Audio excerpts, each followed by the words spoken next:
Hi everyone, this is Yohan, and in this episode, I would love to share the Dewy Crossbody Bag project with you. This is a fun, uncomplicated, medium-sized crossbody bag. The finished measurements of this bag are approximately 11 inches wide by 11.5 inches tall by 3 inches deep. It comes with 2 front pockets, a zipper pocket, and also a slip pocket with magnetic snap closure. And for this bag, we're gonna do the recessed zipper closure. In the interior of the bag, there are 2 slip pockets as well.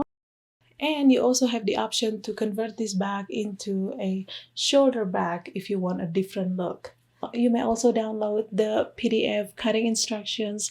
I will have the link in the description box down below. So I hope you enjoy this tutorial, and without further ado, let's get started.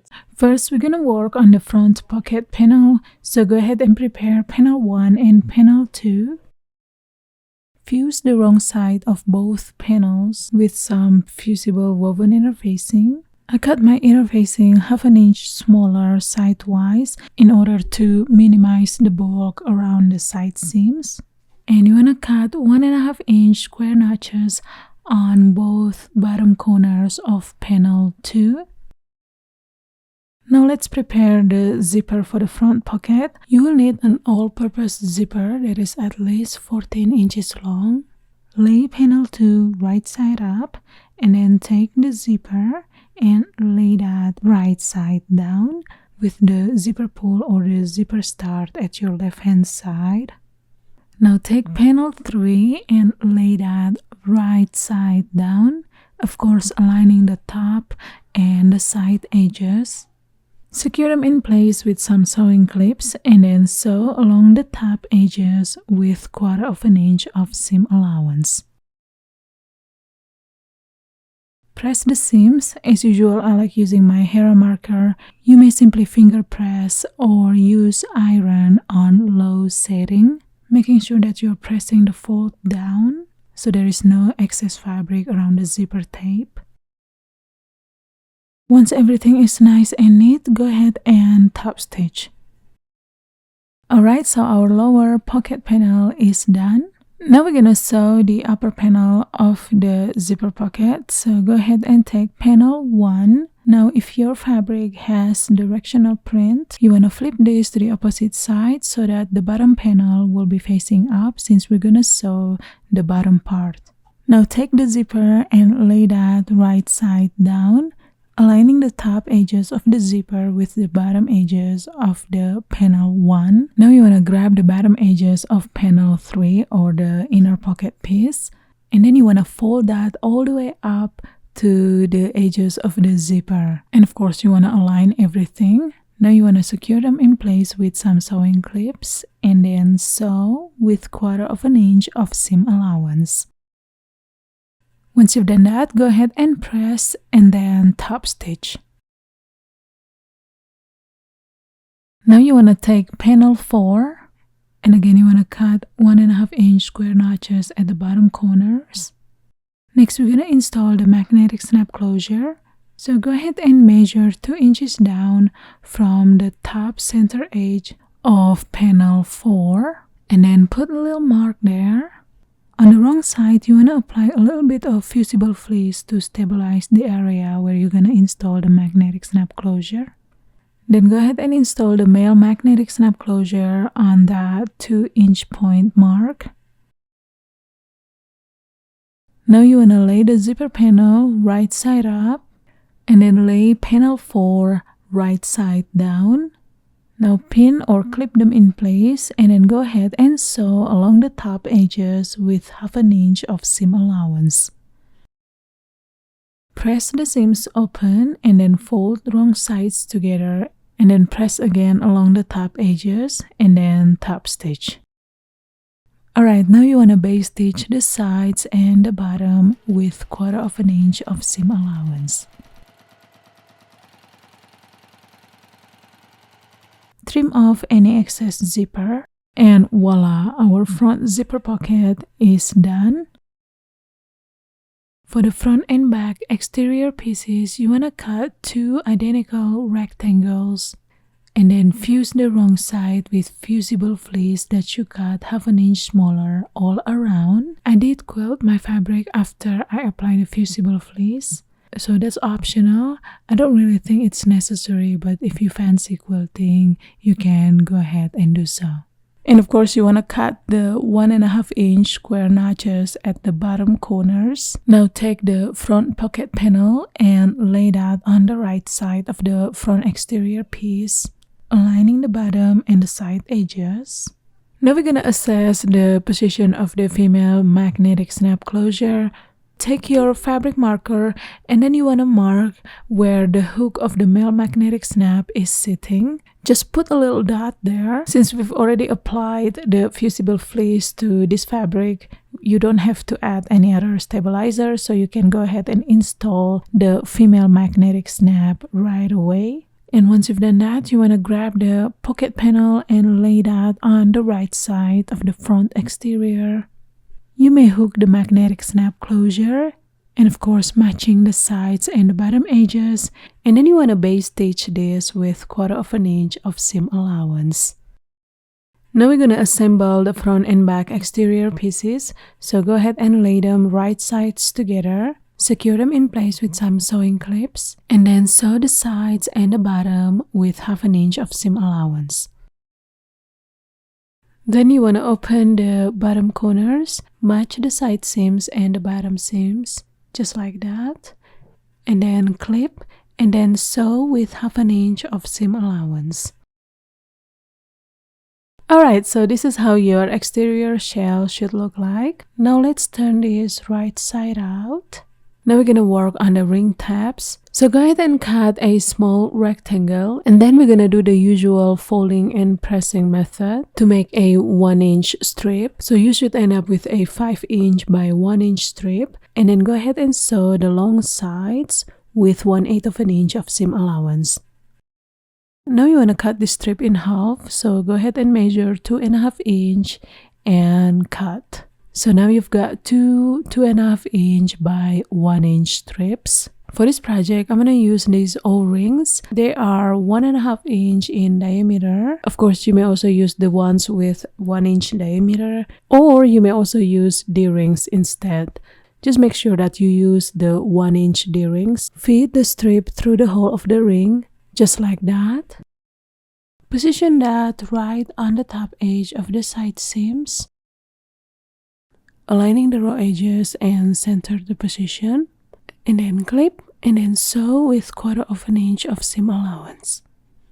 To make the adjustable strap, you will need to cut a strip of fabric between 55 and 60 inches long.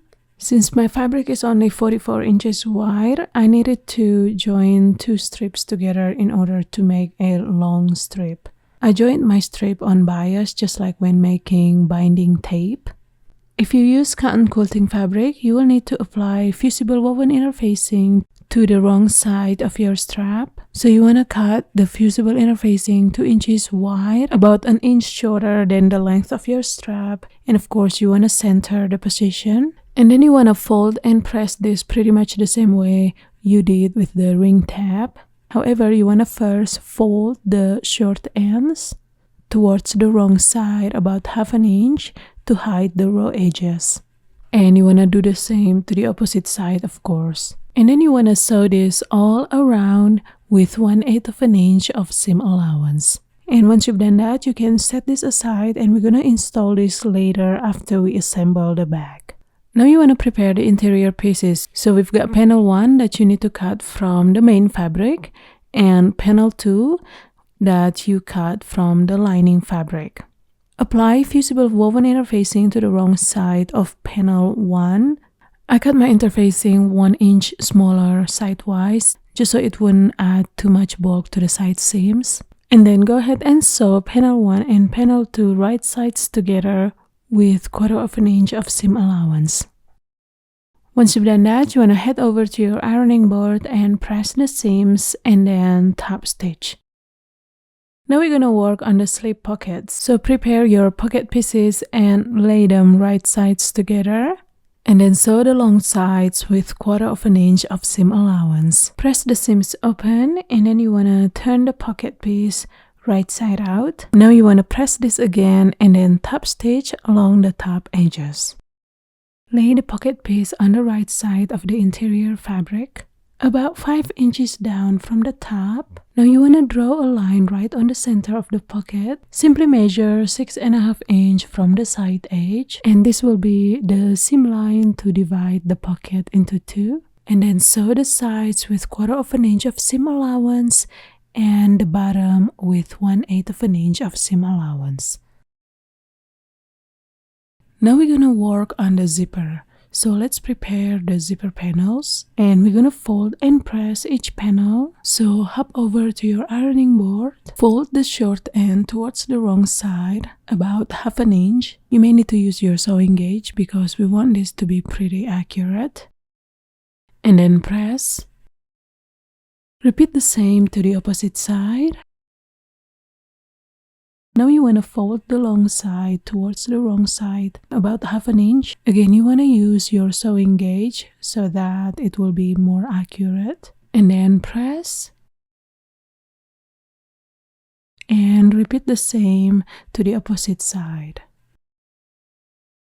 Your zipper panel should end up measuring 11 inch by 3/4 inch. And of course, you want to make sure that both panels are identical. Now let's prepare the zipper. Use an all-purpose zipper at least 14 inches long. Mine is a little too long here, but I'm gonna trim this off later anyway. Now you wanna turn your zipper to the wrong side, just like that. And then you wanna fold the extension tape at the zipper start out of the way. So you wanna fold this towards the wrong side, just like that. The same goes to the opposite side. And then you wanna base stitch just to hold this in place. I did quick hand stitching just to temporarily hold this. Now you want to cut 2 pieces of basting tape about 11 inches long. Position that on the edges of your zipper tape from the zipper start point. Now flip your zipper to the wrong side and apply the other basting tape, still on the same side, on the edges of the zipper tape as well. Now peel the top layer of the basting tape off. And then you want to take one of the zipper panel, insert the edges of the zipper tape into the fold of the zipper panel. Try to evenly distribute the zipper tape into the fold. So what I would do, I would make sure that everything is nice and neat, both on the right side and the wrong side, before I press the basting tape to the fabric. So no need to rush on this, just take your time. Now you want to make sure that there's a little gap between the zipper panel and the zipper teeth, about 1/8 inch at least. This way your fabric will not get caught with the zipper pull. So if you want to, you may do a little bit of testing, just slide your zipper pull, make sure it can go smoothly. Once you're happy with the position of the zipper panel and everything is secured, you can go ahead and sew from the side down to the bottom, and then back to the opposite side. So with 1/8 inch of seam allowance, if you've got a walking foot attachment, please do use your walking foot to ensure even distribution of your fabric, and it will make your life much easier.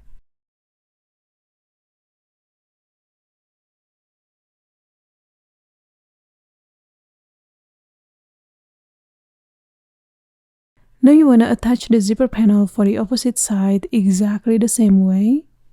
Alright, so you should end up with something like this. Now I'm going to trim off my zipper so that it will measure 14 inches long. Now you can keep the length of your zipper between 12 and 15 inches long, so it doesn't have to be exactly at 14 inch. Now let's prepare the zipper tab. Cut a piece of rectangle measuring 3 inch by 2 inch. Fold the short sides towards the wrong side, about 1/4 inch, and then press. And then fold it in half, right sides together, meeting the folded edges, just like that. And then press. And then sew the short sides with 1/4 inch of seam allowance. Now you want to turn this inside out and poke the corners, of course. Then you want to press this real quick. Insert the tab into the end of the zipper. Go all the way in. Since the zipper tab is a slight wider than the zipper tape, you want to center the position. Hold this in place with a sewing clip and then sew all around with 1/8 of an inch of seam allowance.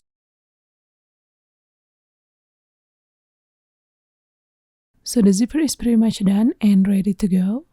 Next, we need to determine the center point of the zipper panel. So go ahead and fold the zipper panel in half, meeting the edges together, of course, and then mark the center fold of both side edges with your fabric marker. Now take the back side of your interior piece. So my back side is the one with the slip pockets. Now we're gonna mark the position for the zipper panel. So draw a straight horizontal line about 1.5 inch down from the top. And you wanna also mark the center point. Now position your zipper right side up with the zipper pull at your left hand side or the same direction as your front zipper pocket. First, you want to align the center point of the zipper panel with the center point of the interior. Align the edges of the zipper panel with the horizontal line that you drew. Pop a few pins to secure them in place, and then go ahead and stitch the zipper panel with 1/8 of an inch of seam allowance. When you sew, make sure to backstitch and reinforce at the beginning and at the end of your stitching, just to add extra bond to your zipper panel so it will not come undone over time. Now you want to install the opposite side of the zipper panel to the front interior panel, exactly the same way. And you should end up with something like this. Now we're gonna assemble the interior piece pretty much the same way as the exterior. So first you wanna make sure to tuck the zipper tail inside. I found it much easier if you open the zipper all the way at this point, so it will not be too bulky around the side seams and your presser foot can easily pass. So go ahead and sew the sides and the bottom with 1/2 inch of seam allowance, of course. However, you want to leave about 4 to 5 inches of opening at the bottom part to turn this bag inside out later. Now let's turn the interior right side out. Alright, now we're gonna assemble this bag. So you wanna turn the exterior shell wrong side out. Insert the interior into the exterior shell, so the right sides should be touching each other. And you also wanna make sure that the front interior and the front exterior are touching each other. So are the back exterior and back interior. Secure them in place with some sewing clips. I like to start by matching the side seams first and work my way around. Once everything is secured, go ahead and sew all around with 1/2 inch of seam allowance. Turn the bag inside out through the opening hole.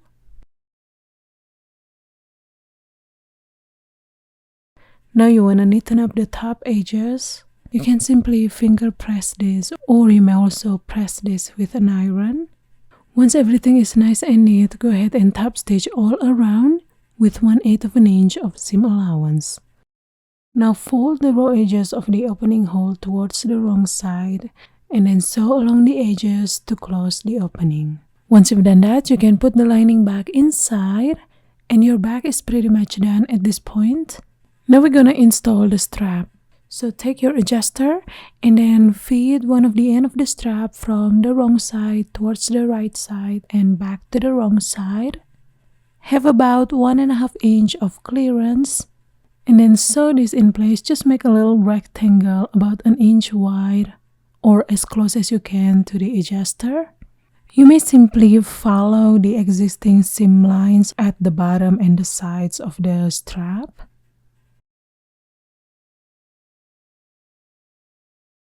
Now you want to take the other end of the strap and you want to feed that to one of the ring from the inside towards the outside, just like that, and then pull the strap through. Now grab the adjuster, still with the end of the strap facing up, and then feed the end of the strap from the wrong side towards the right side and then back to the wrong side, and then pull the strap through. Meanwhile, you want to check and double check again, making sure that your strap isn't twisted. Now you want to feed this end of the strap to the other ring from the outside towards the inside. Again, you want to have about 1.5 inch clearance there. And then stitch this in place just like before. Make a little rectangle. And there you have it, guys. Your bag is done. That's about it for today, guys. Thank you so much for watching, and I shall see you next time with another fun sewing and quilting projects. Goodbye.